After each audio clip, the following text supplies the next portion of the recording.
So the technology I wanted to talk about today that I think is one of the most interesting slash not controversial but like potentially the scariest, and I'll talk about it more, is artificial intelligence, but more importantly, artificial learning. And so the technology I specifically want to talk about is the technology called deepfakes, which is an amalgamation of deep learning and fake. So for those who don't know, deepfake is where they are able to digitally put a face that's from somebody else onto another person's body, or manipulate a face of somebody else to make it look real. A great modern example of that is in the new Star Wars show, The Mandalorian. They were able to bring back a young Mark Hamill to reprise his role as Luke. And you can actually even see the difference between the first season and the second season. The first season, you can see that the shadows weren't lined up, the mouth was wrong, but it still looked great. Still great. Moving, kind of weird. But in the second season, they have a whole entire scene with him, and it looks exactly like him. If you didn't know that it was a deep fake, you would think it was a real actor. And so I'm mostly talking about it being used in media, more so movies and TV shows. But the potential for it is interesting. But the history of it is it's been around since the 90s, but it's most recently really picked up its popularity, especially since YouTube has become a thing, and a lot of film editors have been posting YouTube videos on how to do it, and then they do it to make funny videos or just showing how to do it. A YouTuber is actually the one who did such a good job that Disney hired him to do one of the seasons for The Mandalorian. But the way the deepfake works is you need to take a picture of the face from every angle, every lighting, from every angle, and then you upload all these pictures into the computer, and it scans these pictures over and over and over and over again, and it's learning what the face looks like and the face structure and how its mouth moves when it's talking and what it looks like when it's pronouncing things, when it's emoting, all these things.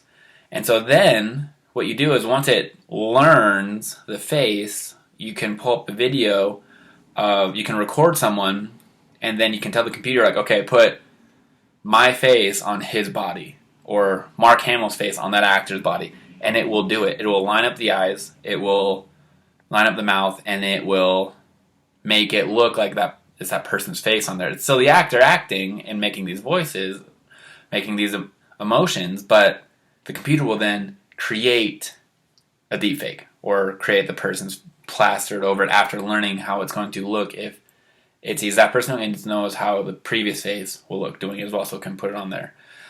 Within the past few years, it's taken, one, the time has taken shorter for the computer to learn it, and second, now they can, before you had to make a video and then edit the deepfake onto it. Now you can do it in real time.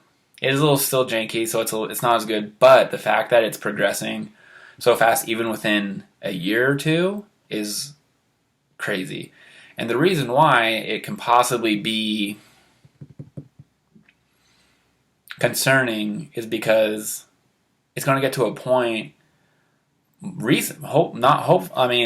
probably fairly soon, where they can fake videos of anyone, and it's no longer seeing is believing, because videos can then now look exactly like somebody else, or someone can frame them.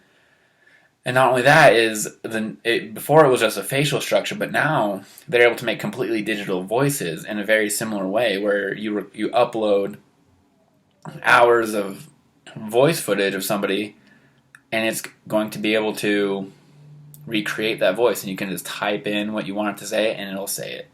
They actually use that in The Mandalorian too. So Luke it's the Book of Boba, sorry.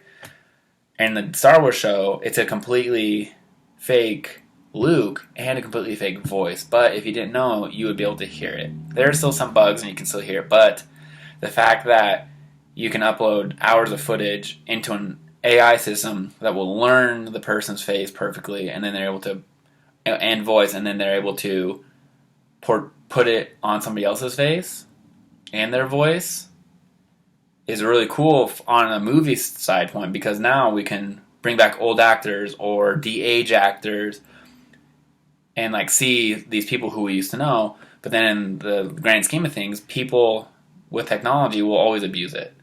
So it's a really cool technology, but like I said, it has a potential to possibly like make things a little bit harder in life.